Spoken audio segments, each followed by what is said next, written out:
Hi, I'm Marcia, and my sister's fiancé demanded I hand over my resort to help her make money since she couldn't hold a job. When I said no, they didn't argue. They just took it anyway. They threw a party on my property, forged my signature, and told everyone they were the ones who built the place. And the worst part? My family asked me to let it go, to keep the peace. But what kind of peace asks you to pretend your name isn't being erased? Have you ever been betrayed so quietly? You didn't even know it was war until you were already losing? Memorial Day weekends at my mother's place were supposed to feel nostalgic. Warm sunlight filtering through the kitchen windows, the smell of slow-cooked brisket, folding chairs creaking under the weight of laughter and mild judgment. But that Sunday, the house felt crowded before I even stepped inside. The screen door let out a familiar whine as I entered, carrying a bottle of red and a tub of fruit salad. "Hey, Mom!" I called out. Doris, my mother, emerged from the kitchen with a dish towel in hand, looking flustered but pleased. "Marcia, finally! I was just telling Callista you'd be here any minute." There they were. My sister Callista perched on the arm of the sofa like she owned the place, and beside her, Warren, her fiancé. He gave me a smirk that felt just a few degrees too comfortable.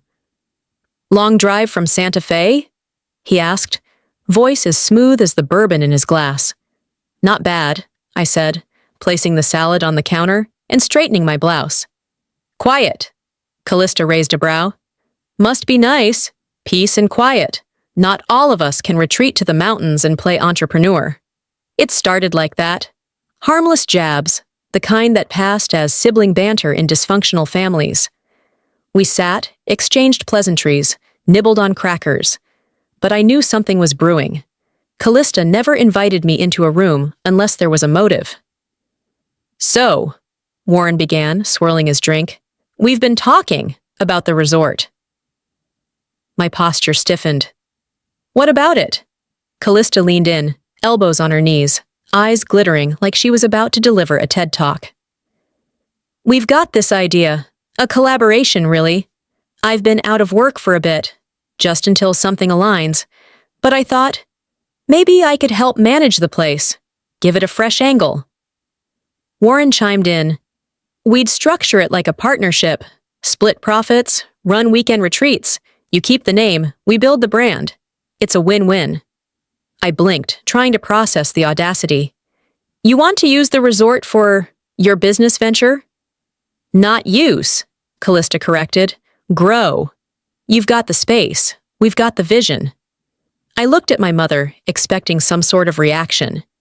Instead, Doris smiled tightly and said, "Family helps family, dear, especially when they're struggling." Of course. I leaned back in my chair, measuring my response. The air felt thicker than the humidity outside. "I didn't build that place so it could become someone else's passion project." Warren chuckled, like I'd misunderstood. "It's not just about you, Marcia. Think bigger. Think family legacy." Legacy. That word made me want to scream.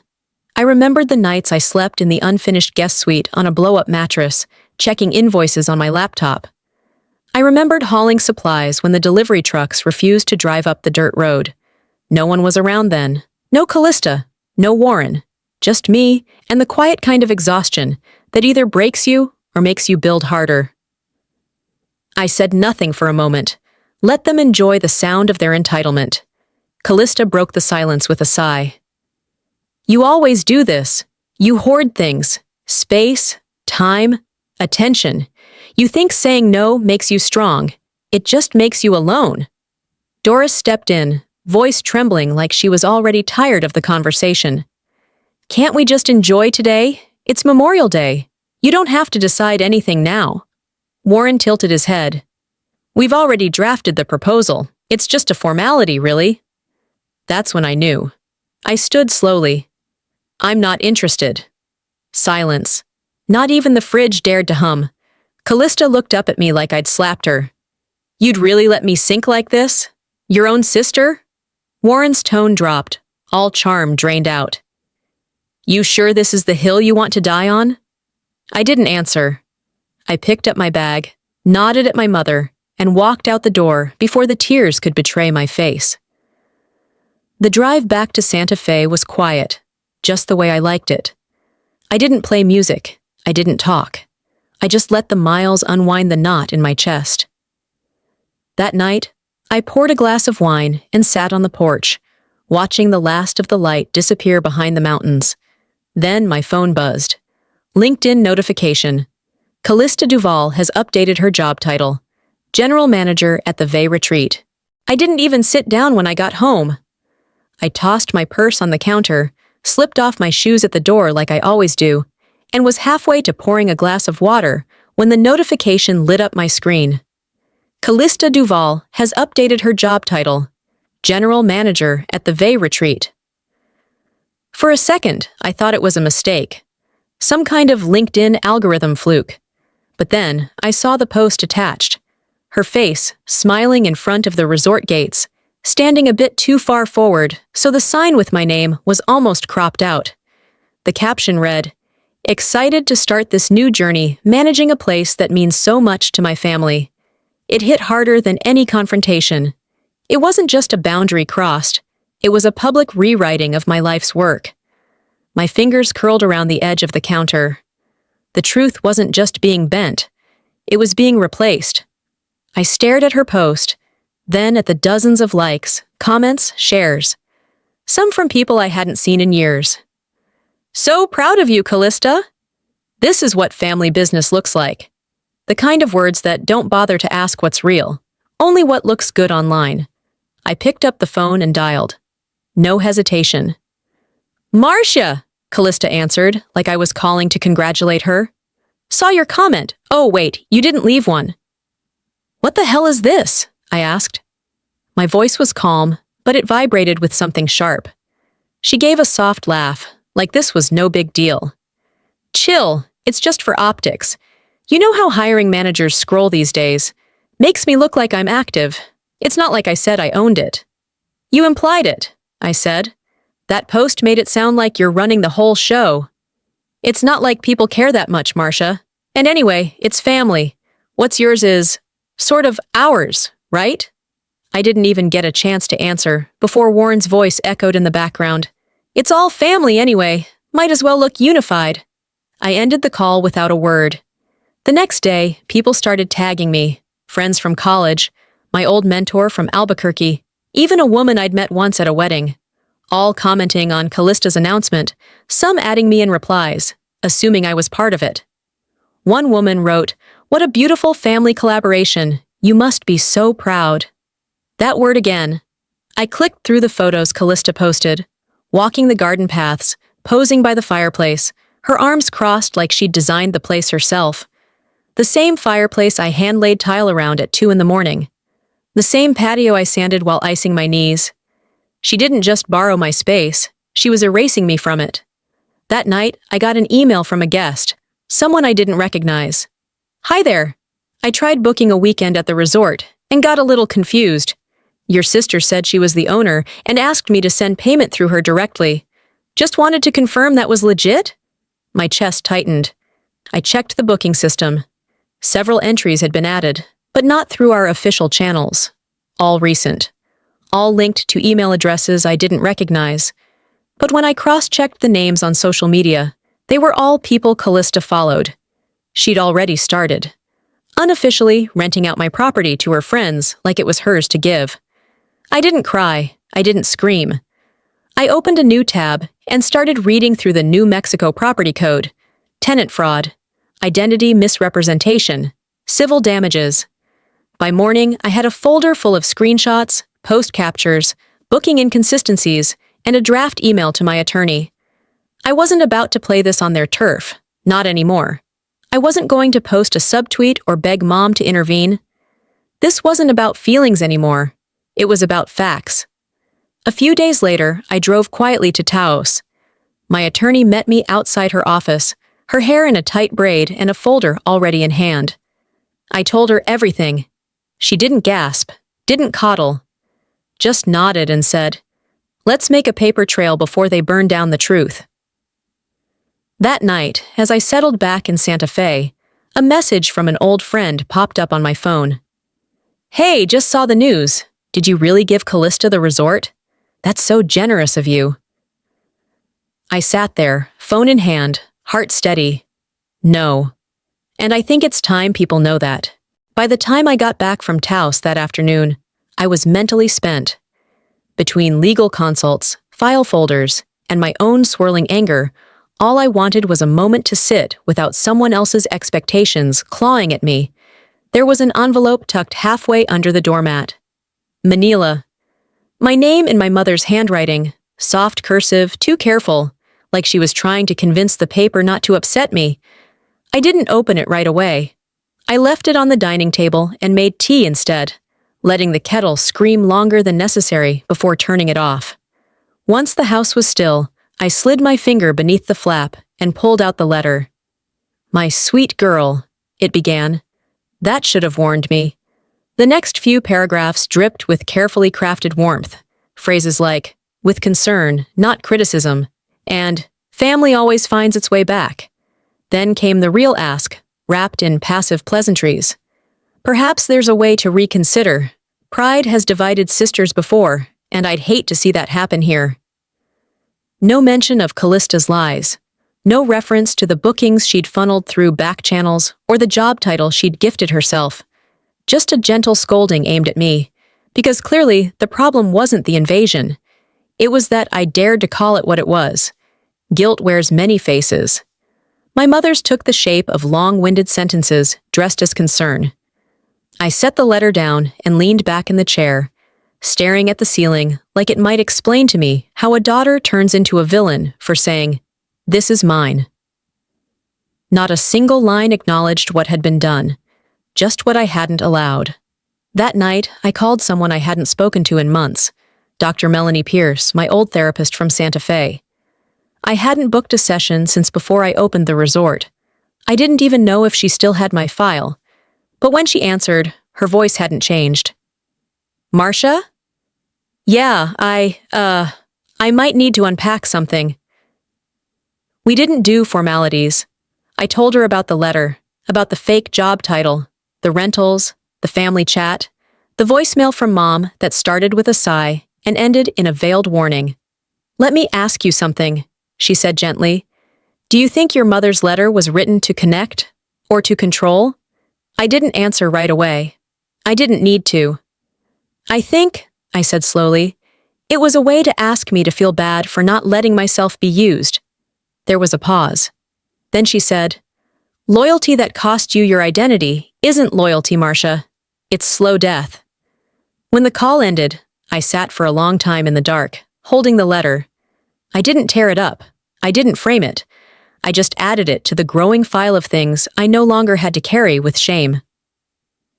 2 days later, I was back in Taos, this time with a thicker binder. My attorney, Alicia, took one look at my face and slid her laptop to the side. "You ready to start your own file?"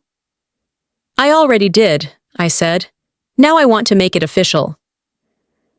I handed over screenshots, guest lists, banking anomalies, Callista's LinkedIn post, and now the letter.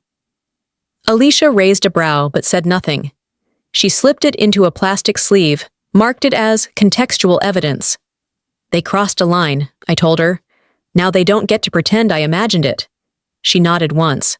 "We'll respond accordingly." I didn't go straight home after that. I drove to the resort instead. The air in Taos was crisper than it had been just a week earlier. I let myself in through the side entrance. The front desk was quiet. Too quiet. There was a photo sitting there I hadn't noticed before. Framed, polished.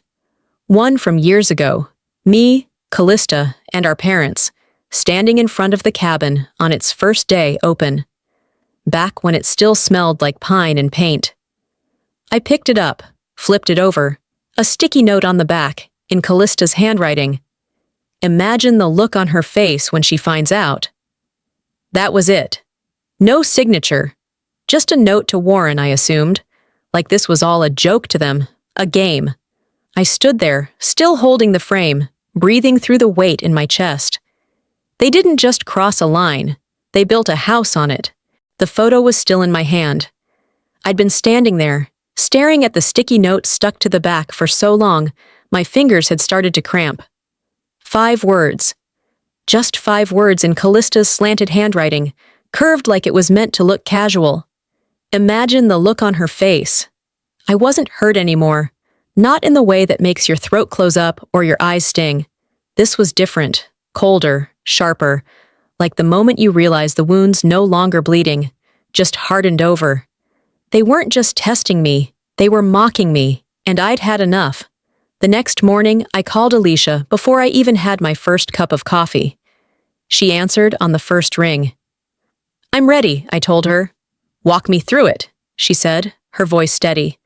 I laid it out, the fake bookings, the lies, the post, the sticky note. She didn't interrupt. She didn't need to. By the end, we both knew what needed to happen. That same afternoon, I compiled everything. Screenshots of Callista's LinkedIn, emails from guests, the note, the photos. I organized them into folders. Labeled, time-stamped, dated. I didn't tell my mother, or anyone. This wasn't for them. This was for the record. The cease and desist letter went out via certified mail the next day. Signed, sealed, tracked. 2 days later, my phone rang while I was reviewing invoices. "Doris." "Marcia," she said, already exasperated. "What did you send to your sister?" "I sent a legal notice," I replied. "What on earth for?" she demanded. "Why would you take this outside the family?" "Because talking inside the family got me ignored." "She's upset. You made her cry." "And she made money pretending to be me," I said evenly. The silence on the other end stretched long. "She's your sister." "I'm aware." "And you're going to make this ugly, public?" "I'm going to make it stop." She sniffed, the way she always did when she was about to deliver guilt as if it were a gift. "You could have just called her. You didn't have to humiliate her." "She humiliated herself," I said, and I meant it. She ended the call not with understanding, but with a soft sob and the words, "You used to be more forgiving." I didn't call back. That same evening, I opened Facebook and saw Callista had posted a vague, long-winded update. Sometimes the ones closest to you are the ones who wound the deepest. I never imagined I'd be painted as the villain for trying to build something beautiful with my family. The comments were instant, overflowing. "You're strong, girl." "Some people just don't understand gratitude." "She's always been jealous." And just like that, perception twisted again. I didn't reply. I didn't defend myself. Let them believe what they want. The truth doesn't always shout. Sometimes it waits. What I didn't expect was the call from Jake, one of our supply vendors, 2 days later. "Hey Marcia, just checking in. Got a message from Warren earlier. Said there's some internal disputes happening and that we should hold off on the next shipment." I felt my jaw tighten. "What else did he say?" "That's about it. But, look, if there's trouble, I'd rather not get caught in the middle." I thanked him, hung up, and sat still. It was happening. They weren't just playing social media games anymore. They were actively undermining operations. That night, another notification arrived. A package, signed from a law firm I didn't recognize. I tore the envelope open and scanned the first page. Notice of intent to mediate, business disruption and miscommunication regarding the Vey retreat. The wording was slick, deliberately neutral, but the message was clear. They weren't backing down. They were escalating. I placed the letter gently on my desk, sat back, took a long breath through my nose. "You wanted war, Callista," I said aloud, my voice echoing in the stillness of the room. "So let's make it legal." It started with a ping, one of those half-innocent notifications that sneak in while you're halfway through sorting receipts or answering vendor emails. This one came from Facebook. I didn't even register the name until the image loaded. Callista, front and center, flanked by balloons and guests, at my resort. The caption read, "So grateful to celebrate at our family's place. Thank you for the vision, sis." I froze. The kind of stillness that doesn't come from shock, but calculation. I clicked through the photos. There it was, The pergola I spent months planning, now strung with garlands and gold foil letters that read, "Happy birthday, Warren." I hadn't approved a single event. No booking, no notice, no heads up. I switched tabs and opened the security feed for the resort. It was live. People were there. Now. On screen, Callista strolled the property like she'd spent her life curating every inch of it. She paused beside the patio fire pit and told a cluster of guests, "We designed this space with intimate gatherings in mind. Took months to get the lighting just right." We? I remember sweating through 2 shirts that week, negotiating with electricians over ground wiring that kept shorting. She was still working in marketing back then, sending links to Pinterest boards, not hauling bricks. The video panned to Warren holding court near the bar. I turned up the volume. "She's just the money," he laughed to a guest. "I'm the vision. We're planning quarterly retreats, spiritual wellness stuff, maybe some light networking, easy cash flow." I stopped the feed and grabbed my keys. The drive to Taos didn't feel like any other. The sun dipped lower with each mile, casting long, judgmental shadows across the highway. I didn't call anyone, didn't warn a soul. When I pulled into the lot, the guests had gone. The music had stopped. All that remained were cigarette butts, wine-stained napkins, and Warren's jacket slung over a lawn chair like it belonged there. The pergola still held remnants of the banner. Warren dangled limply, the wind tugging at its corners. Inside, a vase lay shattered on the floor. One suite smelled of mildew. Someone must have left the windows open during a storm. A half-empty bottle of my best Cabernet sat on the counter with lipstick-stained glasses. I walked room to room, phone in hand, taking photos. Not just for evidence, for remembrance. A record of what disrespect looks like when it's wrapped in family ties and celebration hashtags. "They didn't just disrespect me," I whispered. "They disrespected the land I bled to build." The next morning, I called the maintenance staff, canceled all bookings for the week. Everyone cooperated, though a few looked confused. One, Greg, the groundskeeper, asked hesitantly, "We thought they had your permission, Marcia." I shook my head. They didn't. And going forward, no one enters without written approval, even if they claim to share my blood. He nodded, quietly embarrassed. Understood. I sent Alicia the photos, the guest list I pieced together from Callista's social posts, and a rough estimate of damages. Then I changed every access code on the property. Again. That evening, I sat in my living room and opened Facebook. Callista had posted a carousel of smiling faces from the party. Her and Warren, their friends, candles, champagne. The caption read, "So lucky to have a space that feels like home. Thank you to everyone who made last night unforgettable." I uploaded one image in response. A close-up of the damaged suite, wine pooled across the carpet. A lone heel left abandoned on the floor. Caption, "Not everything beautiful is given freely. Sometimes it's taken without asking." I didn't tag her. I didn't need to. Hours later, a message request came in on Instagram. "Hi, I was at the party. You don't know me, but I think you should see this." Attached was a video. Callista and Warren, recorded on someone's phone, standing by the bar. Her voice low but clear. "If we post enough, make it look like it's already ours. The legal stuff won't matter. People believe what they see." Warren added, laughing, "By the time she gets serious, it'll be too late. It'll already look like ours on paper." I watched the video twice. Saved it. Forwarded it to Alicia.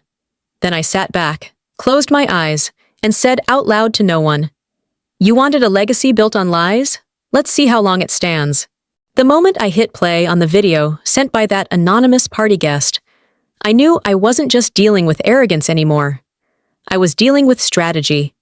On screen, Callista and Warren were standing just off to the side of the pergola, drinks in hand, talking low but clear enough for the phone's mic to catch every word.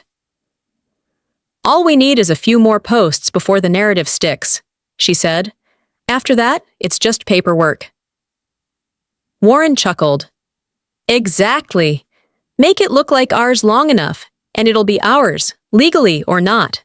My stomach didn't drop. My heart didn't race. It was a clean, quiet break inside me. A click, like a lock sliding into place after years of rattling loose. I forwarded the video to Alicia with no caption, just the file.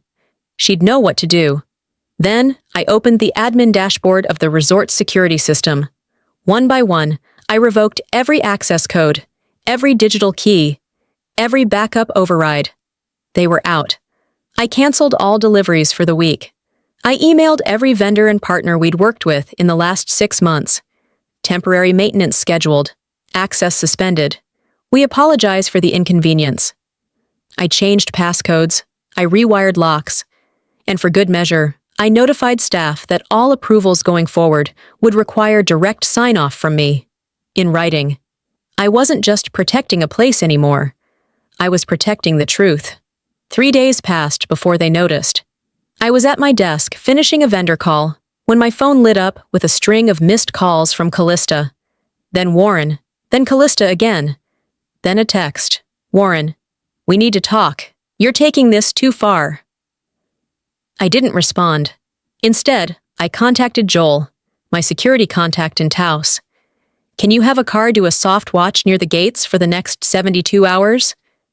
He replied within minutes. Already on it. Figured this was coming. The next morning, I found out Warren had emailed one of my corporate retreat clients directly, implying there was internal instability at the ownership level. The client forwarded it to me with a polite note. Marcia, just wanted to check in? Is everything all right on your end? I got this strange message. No signature, just Warren's fingerprints. I sat with Alicia that afternoon and filed a preliminary injunction. Unauthorized interference, business defamation, attempted misrepresentation of property control.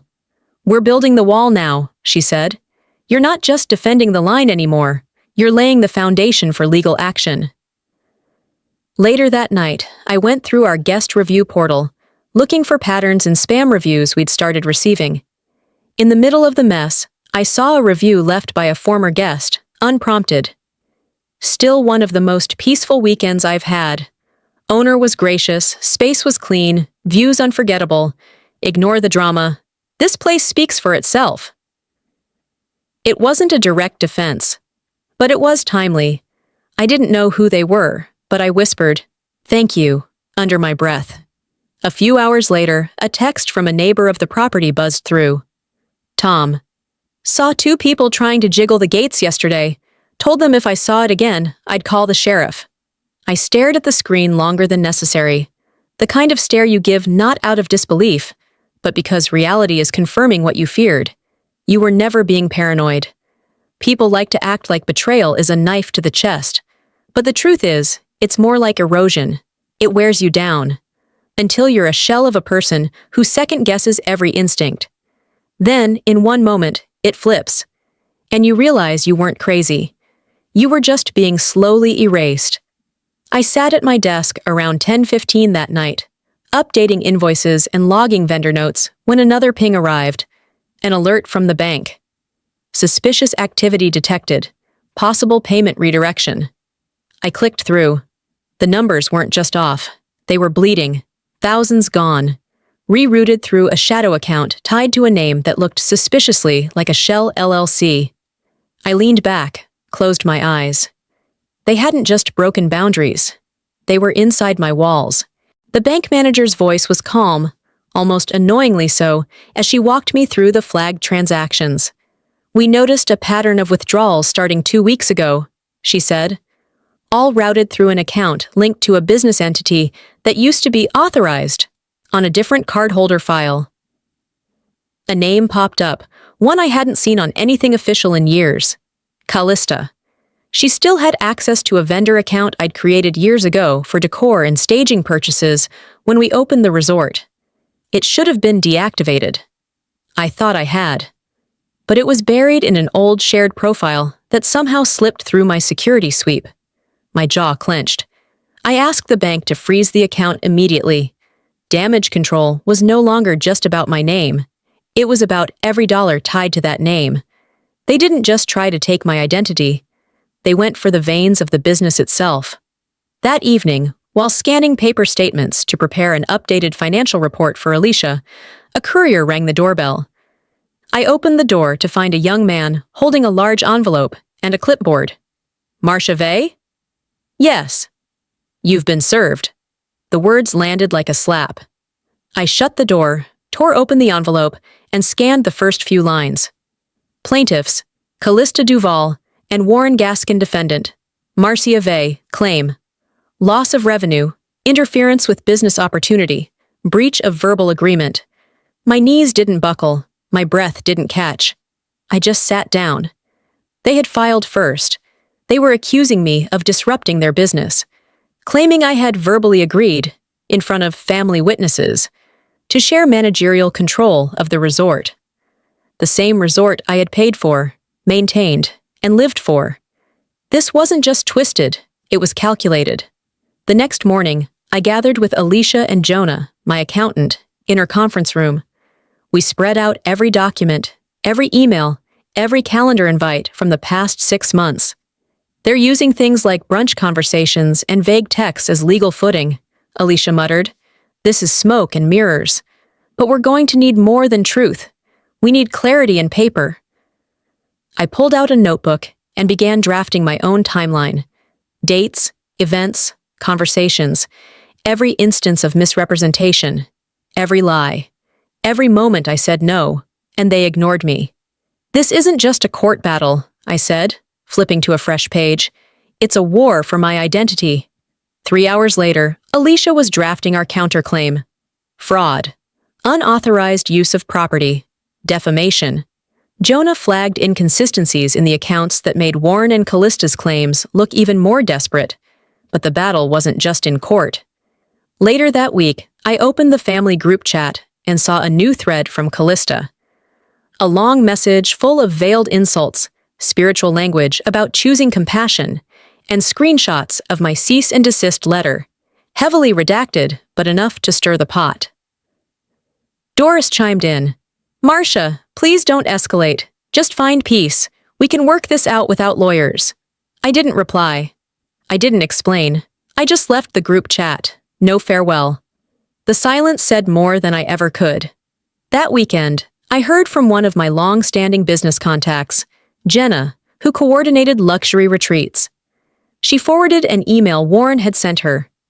Just a heads up, Marcia's been going through a rough patch emotionally. Might want to hold off on working with her until she finds her footing again. I felt heat rise up my neck. Not because of the words, but because of the strategy. He wasn't fighting fair. He was fighting dirty. I told Alicia to prepare a formal statement. No drama, just clarity. She sent a letter to every affiliate, reaffirming my position as sole owner and operator of the Vey Retreat, with a legal warning against defamatory implications. By Monday morning, my operations manager forwarded me a call log from the front desk line. Figured you should see this, she wrote. There it was. 6 calls in the past 3 days from a number tied to a prepaid line. But the ID? Operations Manager, Vey Retreat. The same number had contacted 3 of our vendors and 2 confirmed guests. They're impersonating you, she added, or trying to. I read the timestamp on the last call. 9:42 a.m. today. I sat back in my chair, folded my arms across my chest. They're not backing down, I muttered to myself. Then, louder, so I could hear it in my own voice. Neither am I. The screenshot landed in my inbox just past 8 a.m., sent from my cousin Lynn, someone who rarely got involved in family drama unless it directly threatened the annual Thanksgiving seating chart. Her message was brief. Thought you should see this. Callista had posted a long thread in the family group chat overnight. It was dressed in half-truths and bathed in victimhood, framed as a journal entry to a group that never asked for one. It breaks my heart that things have come to this, she wrote, but I've been nothing but patient. I tried to collaborate, to build something beautiful. Instead, I've been attacked, discredited, and shut out by someone who used to call me sister. This isn't about business anymore. It's about control. Then came the screenshots, heavily cropped messages that showed me asking about unauthorized bookings, but stripped of context. No mention of the forged emails, the party, the theft. I didn't respond, not even a period. Instead, I took my own screenshot and added it to the growing legal file I'd been curating like a memoir no one would want to read, but everyone would believe when shown in court. The comments began rolling in from distant aunts and uncles, cousins I hadn't spoken to in years. "You've changed, Marcia. What happened to keeping family first? She's always been a little intense, hasn't she?" I closed the app. My heart didn't pound. I didn't cry. But I felt tired in a way I hadn't before, an exhaustion that comes not from fighting battles, but from realizing no one noticed when the war started. An hour later, I missed a call from Doris. Then another. Then a voicemail. "Marcia," her voice cracked, "please don't let this become a scandal. Your father's upset. He hasn't said it, but I know this is weighing on him. Just fix this quietly, for us, for the family." There it was again, the unspoken script. Her tone was softer now, almost worn out, but still void of the one thing that could have cracked the shell around my chest: accountability. She didn't say Callista lied. She didn't say we were wrong. She just asked me to erase it all, quietly. I played the message twice, not for the words, but for what was missing. That afternoon, a Zoom invite hit my inbox. Family discussion, let's clear the air. Against my better judgment, I joined. The screen filled with familiar faces. Doris, looking tired. My Uncle Gary, a few cousins. And then Callista, front and center, eyes red, face flushed, looking like a soap opera protagonist who just learned her fiancé was leaving her for the nanny. "I just want us to be whole again," she said, wiping at invisible tears. "I don't know how we got here, but I hate it. I never meant for any of this to happen." Warren sat beside her, calm and cool, chiming in with phrases like miscommunication and shared intent and verbal understanding. I let them speak. I took notes. And when they were done, I shared my screen. One click showed footage from the unauthorized party. Another, the bank withdrawal logs. Then, the video of them conspiring over cocktails, unaware they were being recorded. The room fell into silence, the kind that felt like vacuum-sealed air. "You asked to talk," I said. "Here's my side." Warren cleared his throat, visibly thrown. "This isn't about a resort. This is about control." I didn't flinch. "Exactly, and I'm taking mine back." Without a word, Doris clicked off. Her little square on the screen blinked to black. The call ended in silence. That night, Alicia messaged, "Filing confirmed. Your countersuit is live. Documentation attached." I scrolled through the PDF. Screenshots, statements, invoices, videos. This wasn't a feud, it was a forensic file. The following morning, I received an email from an anonymous Gmail address. Subject line, "She's planning something else. You need to be ready." No greeting. Just a single sentence and one attachment. "You didn't hear this from me." The email came in just past sunrise, buried between billing notices and a newsletter I never subscribed to.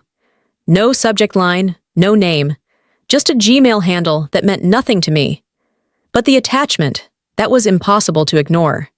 It was a scan of a lease agreement, my name, my business, my signature. Except, it wasn't.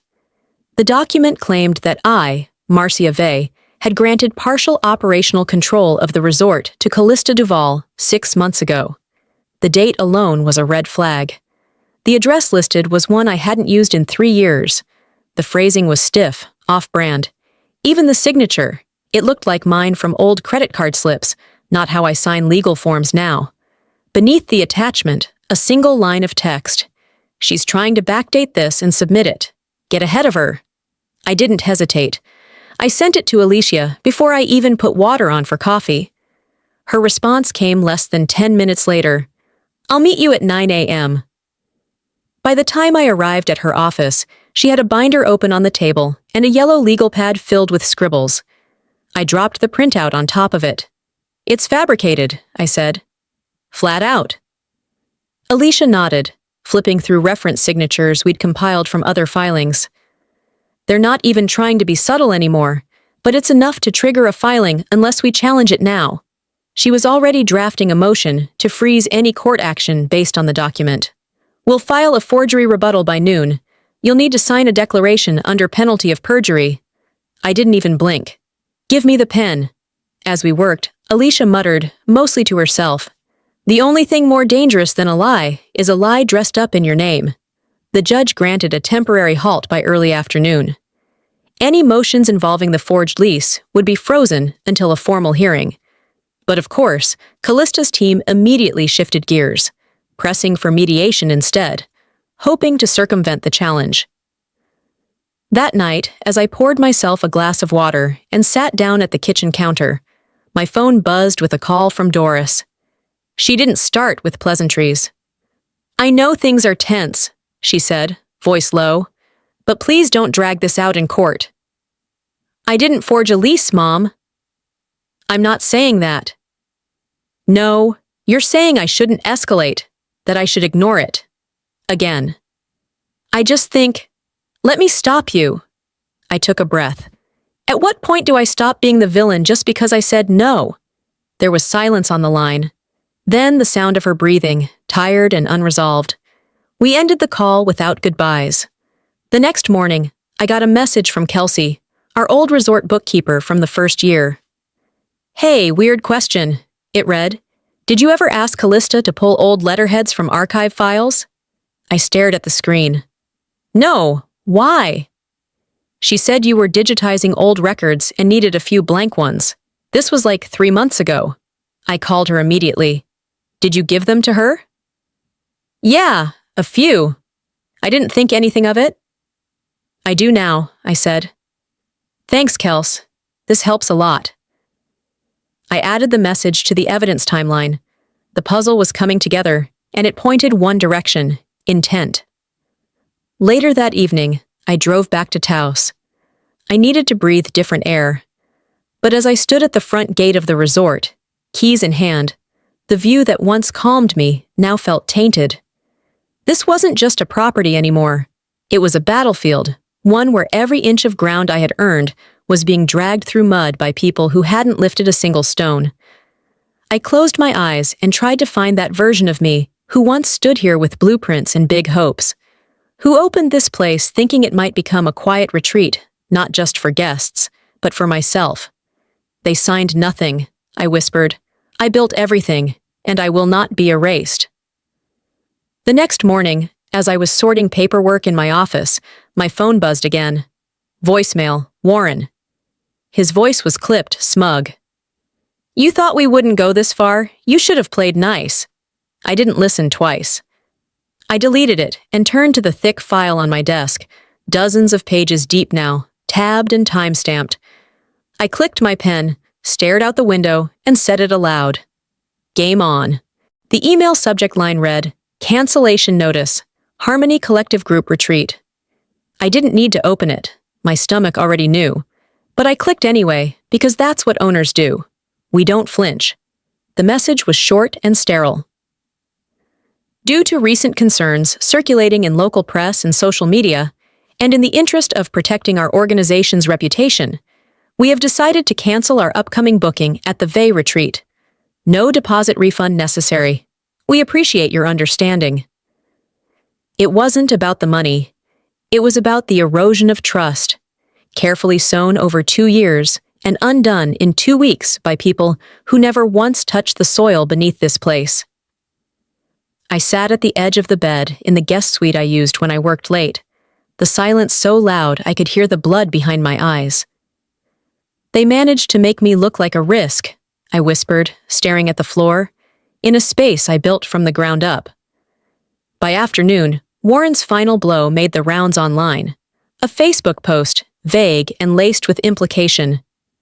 Not everyone who builds success earned it. Some just got lucky being born into the right family. He didn't mention names. He didn't have to. The comments ballooned quickly. "Well said.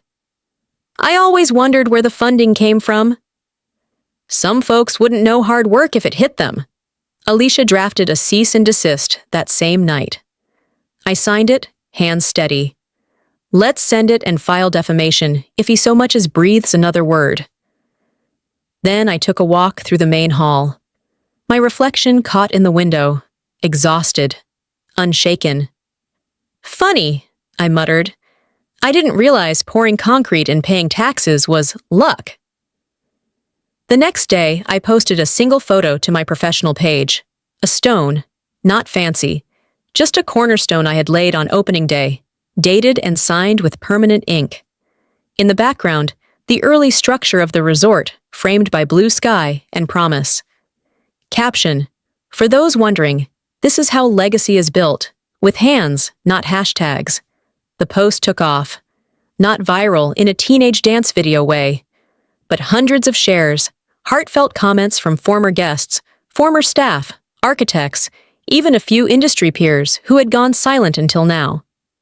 You gave me my first hospitality job. Our engagement weekend at your place was unforgettable.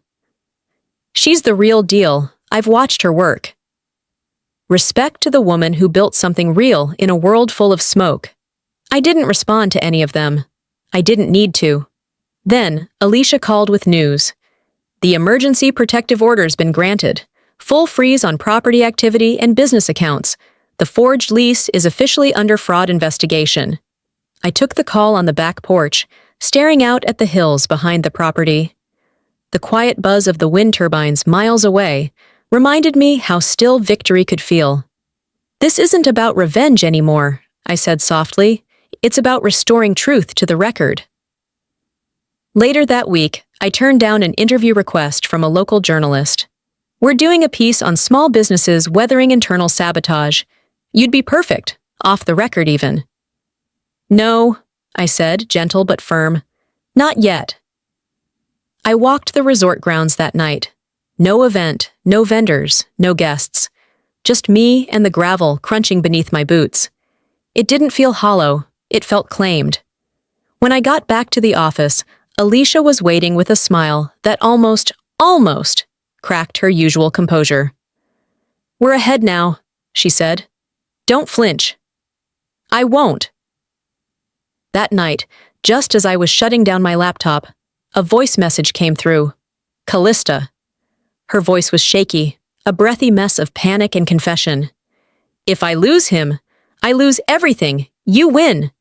Was that what you wanted? I didn't press play a second time.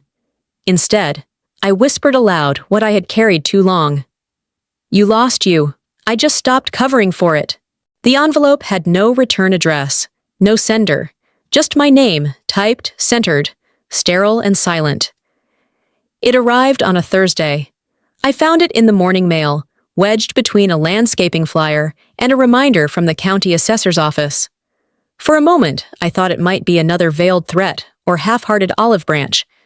But when I slid the document out, my heart paused. A deed amendment, signed by my father. Full transfer of legal ownership of the resort to me. No conditions, no shared clauses, no fine print. Tucked inside was a note, scribbled in my father's handwriting, small, precise, the way he used to label electrical breakers in the garage. You never needed our permission, but now it's on paper. Dad. No emotion, just fact. A quiet conclusion to a storm he never publicly joined. I didn't cry. I didn't smile. I just sat down and stared out the window for a while, letting the truth settle in.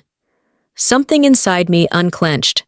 For the first time in months, I felt like the ground beneath me belonged to me again. Later that afternoon, I found myself digging through a box of old photos. Ones from the early days, before the tension, before the suits and statements and smear campaigns. Just me, a hammer and hope. There was a photo of me, covered in sawdust, grinning next to an unpainted porch beam. I remembered the ache in my back that day, the way I'd eaten half a rotisserie chicken with my bare hands on the tailgate of my truck after dark. Back then, I wasn't trying to impress anyone. I was just trying to build something that felt real. Looking at those photos now, the ache wasn't anger anymore. It was distance. I no longer felt the need to win the family back. Whatever I thought reconciliation looked like, it wasn't worth the price tag. Winning would have meant pretending none of this happened, and I wasn't sure I wanted that kind of peace. That evening, my phone lit up again. Doris. I let it ring once before I answered. "Hi," she said, her voice softer than it had been in weeks. "Hi," I replied.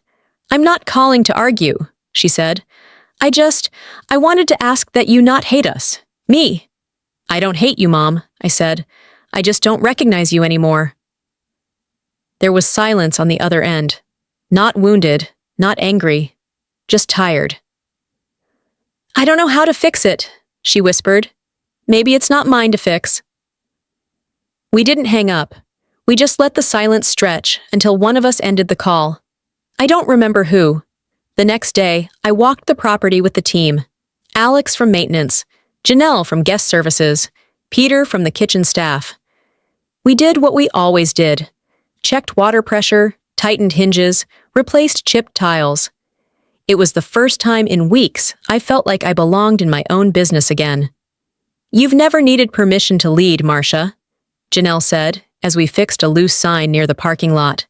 "You just needed space to stop apologizing." I nodded. Not because I was agreeing, but because she was right. That night, I posted a photo from the ridge behind the resort. The sun was breaking through clouds, lighting the mountains in soft gold. No filter, no caption designed to provoke. Just this. Some people inherit bloodlines, others inherit burdens, and some choose to break both. I didn't reply to the comments. I didn't need to. I logged off. Later that week, Alicia forwarded me an email, this time from Callista's lawyer. It was labeled Formal Apology. The body was full of language I'm sure the legal team carefully selected. Regret, misunderstanding, desire for peace.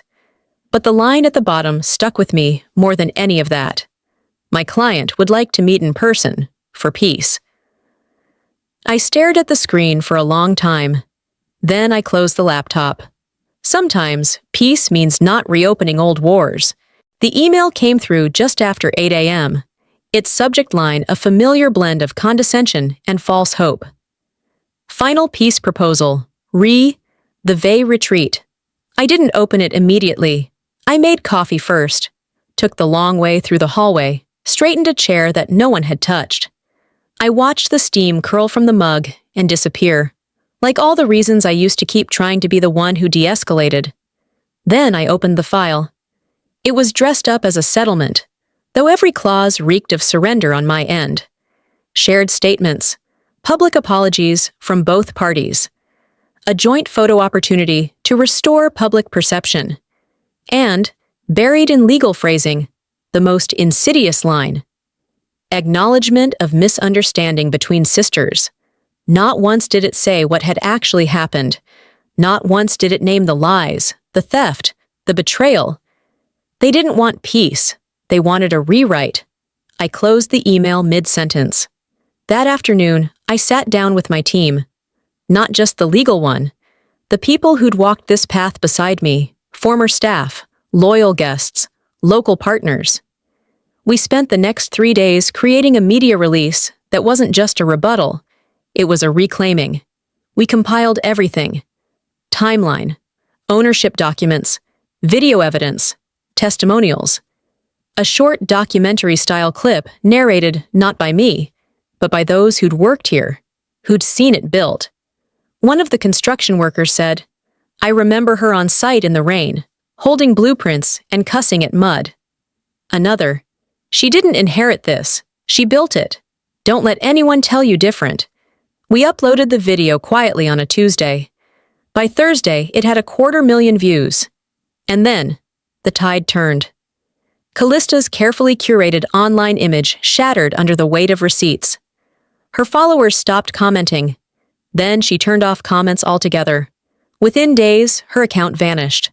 Warren's business partnerships crumbled faster than he could delete old press clippings.